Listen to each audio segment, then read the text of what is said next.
We can all agree that everyone heals differently, and some individuals require additional time to finally be open to work on their healing.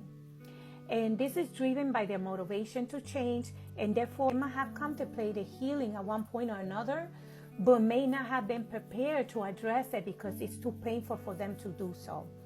They also may not have been ready to address the person who hurt them or forgive them.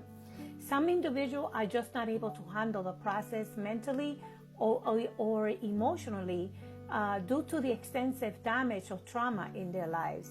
They may feel stuck because they do not know how to take the first step towards their healing, or they're just afraid to face it. And this is where I will recommend mental health supports by a professional who specializes in major traumatic disorders, DBT, dialectical behavioral therapy, or cognitive behavioral therapy to help them explore the history of their trauma and learn new coping skills to help them handle their trauma and change their mindset and also manage their triggers. So to obtain healing, the person must be not only open, but ready to work on their healing and envision themselves being healed. Some people may say, okay, I'm open, but then they might not be ready to work on their healing just yet. They might not be ready to work on their healing just yet.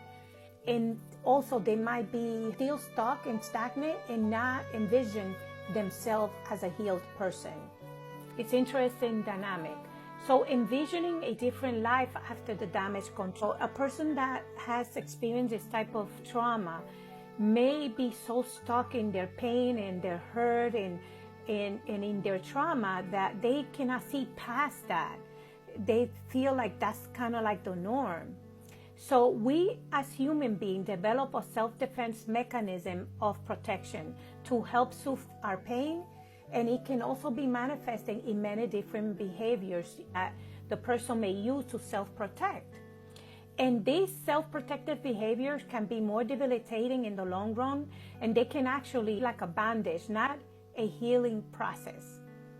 For example, there are some individuals who have been so badly hurt that they do not trust a person to share their trauma. They are afraid to disclose, and this is for many reasons.